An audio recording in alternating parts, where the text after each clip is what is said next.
리걸마인드 연구소입니다. 봄 계곡에 나왔습니다.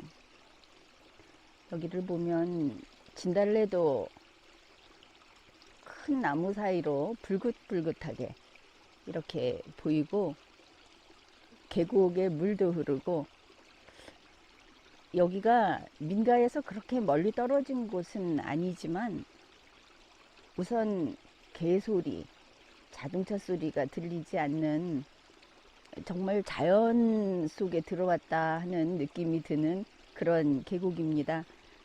이 계곡 자체를 보러 오는 것은 아니고 그저 통과하는 그런 곳입니다. 요즘에 그 신라사를 들여다보다가 이제 필요해서 고려사를 들여다보고 있습니다. 그러다 보니까 고려에서 그 개혁을 한 군주로 손꼽히는 인물이 공민왕이죠. 공민왕 조를 좀 보고 있었는데, 그걸 보면서 참 많은 생각을 하게 됐습니다. 이제 공민왕이 개혁을 하겠다. 그 뜻은 일단 좋은 것입니다. 왜냐하면 개혁 이야기가 나왔다는 것은 그만큼 그 사회에 또 정치적으로 개혁이 필요한 때가 됐다, 이렇게 보면 되겠죠. 개혁이 필요하다는 것이 무엇입니까? 우리가 뻔히 아는 겁니다. 원칙을 지키지 않고 도덕이 무너지고 탐욕을 부리고, 그리고 그 시대는 지배계급과 그 지배를 받는, 혹은 그 왕의 밑에서 왕의 돌봄을 받는 백성이 있는 이런 시대인데, 백성이 못 살겠다고 하는 그런 상황이 됐다, 이런 뜻이 될 겁니다. 그래서 개혁을 한다고 하면은 보통은 그 사람 뜻을 세워서 좋은 일을 하려는 거구나, 이렇게 생각을 할 수 있는데, 우리가 일단은 박수를 칩니다. 그런데 이 개혁이라고 하는 것이 참 성공하기 어렵지 않습니까? 그게 왜 그런가? 제 몸에 묻은 오물을 보지 못하고 다른 사람 몸에 붙은 지푸라기를 보면서 더럽다, 이렇게 손가락질을 하면서 시작하기 때문에 그런 겁니다. 개혁을 하겠다고 하는 사람이 경거망동을 해서는 안 되겠죠. 개혁이라는 것은 상당히 여러 사람에게 눈물을 흘리게 하는 일이 될 수 있는 것이고, 사회가 그것 때문에 들썩이면서 불안정하게 될 수 있는 일입니다. 그럼에도 불구하고 해야 한다. 이게 정말 외과 수술하고 비슷한 겁니다. 외과 수술을 해서 사람이 죽으면 안 되겠죠. 외과 수술을 해서 사람이 신체가 반둥강이 나서는 안 될 겁니다. 다시 말해서 개혁이라고 하는 것은 아주 화끈하게 판을 뒤집어 엎어갖고 새롭게 만드는 것이 아니다, 이걸 알아야 하는 겁니다. 개혁이라고 하는 것은 그저 물수건을 들고 시커먼 점 하나를 살살 닦아내는 거, 이게 개혁이다. 어떻습니까? 여러분이 생각했던 거하고 완전히 딴판이죠. 우리가 이 개혁이라는 것을 개혁하는 장면을 보게 되면 이상하게도 같은 일이 반복되는 것을 알 수 있습니다. 공민왕도 훈구 대신들이 축제하고, 그리고 사실 가장 중요한 것은 왕권에 복종하지 않는 것이 되겠습니다. 그들의 권한이 스스로 그들의 권한을 키워서 어떨 때는 왕하고 대적을 하겠다, 이러고 나오니까 그게 보기 싫었던 것을 알 수 있습니다. 그래서 개혁을 하면서 가장 먼저 쳐낸 것이 훈구 대신들입니다.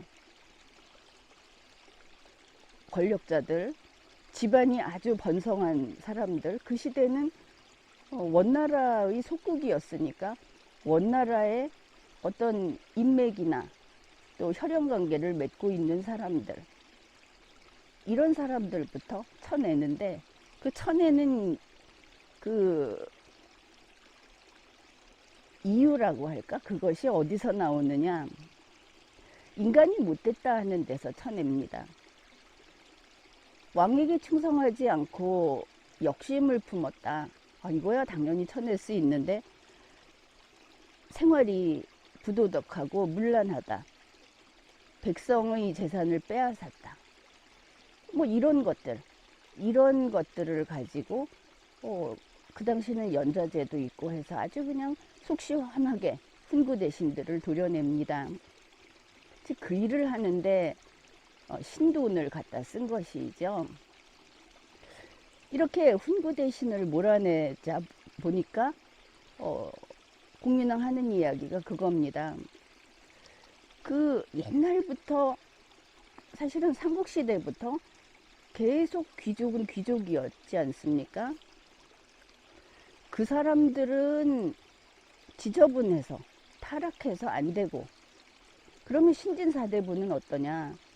그 사람들은 정치적 욕심이 너무나 커서 그래서 탐욕스러워서 안 된다. 그러니 아무 자기의 그 근본이 없는 신돈 같은 사람을 데려다가 내 편으로 만들어서 왕의 파당을 만들겠다. 개혁하는 힘을 거기서 얻으려고 한 겁니다. 왕의 파당을 만드는 것이 무엇이 나쁘랴, 이렇게 생각을 할 수 있지만, 왕이야말로 자기 파당을 지어서는 안 되는 자리인 겁니다. 왜냐하면 왕이 내 식구, 내 동료들, 이게 생기면 내 동료가 아닌 나머지 전체 국민을 버리는 결과가 되기 때문입니다. 그래서 왕은 내 편이 있어서는 안 되는 것이죠. 생각했던 것과 좀 다르죠. 그렇습니다. 왕은 항상 테두리가 없이 이 나라 전체가 나의 것, 우리 것, 이래야 하는 겁니다.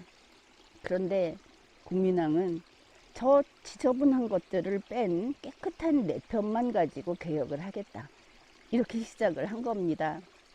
시작부터 고생길이 훤히 보이지 않습니까? 그러더니, 그래서 이 늙은 사람들, 그 다음에 신진사대부들, 그러니까 중장년들, 이들을 다 배척하고 하려고 하니까 찾는 게 뻔하죠. 청년입니다. 청년위원회를 조직한 겁니다. 청년위원회를 2개씩이나 조직을 해가지고 자기 옆에 붙여놓고 이건 깨끗한 내 편이다. 그런데 왕이 직접 끼고 있는 청년위원회는 특권층이 되겠죠. 더구나 청년은 경험도 부족하고 그리고 도량도 넓지 못해서 사사건건 일을 저지릅니다. 그런데 왕은 청년이라는 이유로 그것을 다 용납을 하고 그들을 더 편들어주고 그들에게 권력의 계단을 올라갈 수 있도록, 뛰어오를 수 있도록 해주고 있습니다. 이제 개혁은 물 건너갔다 싶지 않습니까? 과연 그랬습니다. 자기의 그 토대가 없는 신돈, 다시 말해서 자기의 토대가 있다는 것은 그만큼 그가 쌓아온 것이 있고 그리고 실제로 문제를 해결한 경험이 있다는 뜻입니다. 그런데 그게 없는 사람이 과연 깨끗할 것인가? 그게 없다.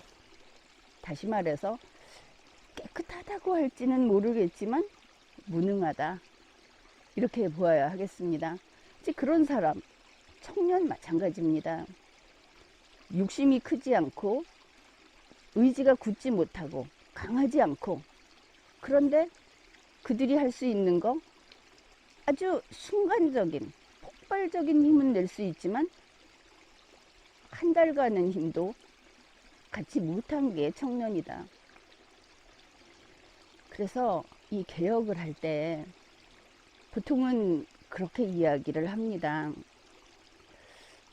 왕이 내가 청사진을 다 그려갖고 있는데 이대로 착착 움직일 일꾼이 필요하다. 자기 자신을 돌아보지 않고 내 말에 한마디에 죽고 사는 그런 일꾼이 필요하다는 꿈을 꿉니다. 세상에 그런 사람은 없습니다. 10세기에도 없었습니다. 11세기에도 없었습니다. 지금 21세기에도 당연히 없습니다. 특권을 주면 그들은 반드시 특권을 더 불려가면서 쓰려고 합니다. 아무것도 모르는 순수한 청년에게 완장을 채워주면 그 사람은 훈구 대신 노릇을 충분히 해냅니다. 훈구 대신의 부패 하루아침에 배워버립니다. 그래서 개혁을 한다고 하는 것은 정말 수신제가 왕이 스스로 자기를 닦고 자기가 먼저 내놓고 이렇게 하면서 옆에서 보고 그야말로 감응해서 속도는 느리겠지만 아주 천천히 조금씩 그렇게 원칙을 지키는 풍토가 돼지처럼 든든하게 이렇게 자리를 잡았을 때 후세에 그것을 개혁이라고 이야기를 하는 겁니다. 그런데 그 긴 세월을 통해서 나온 결과를 보면서 나는 내 대에 내가 왕노릇을 5년을 하건 20년을 하건 그 내가 하는 동안에 이 세상을 바꿔버리겠다. 그게 보통 개혁을 꿈꾸는 자들의 로망이라고 할까 그런 것인데 그것은 100% 이루어지지 않습니다. 특히 이렇게 기존의 역사라든지 토대라든지 하는 거에 대해서 거기에 죄를 물으면서 세상이 조금 바람직하지 않게 가는 것은 세상이 쓰레기통이어서 그런 게 아닙니다.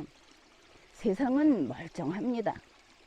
표면에 조금 문제가 있을 뿐인데 그걸 이 온 세상을 손가락질하면서 나는 깨끗하고 너희는 더럽다고 하면서 세탁해버리겠다. 깨끗하게 하겠다. 이게 보통 개혁을 내세우는 사람들의 출발점이고 시작부터 실패가 이미 약속되어 있는 겁니다.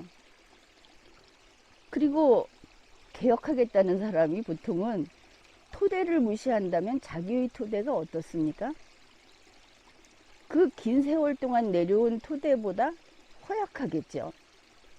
그 공민왕이 내 도구라고 갖다 쓰는 신돈이나 청년위원회는 더더욱 무능한 겁니다. 개혁하는 사람들이 쓰는 도구는 그야말로 무능하고 쓸모없는 것들이다. 우리가 21세기에도 잘 생각하면서 들여다봐야 할 그런 과거의 기록이다. 이런 생각을 합니다. 지금까지 리걸마인드 연구소였습니다.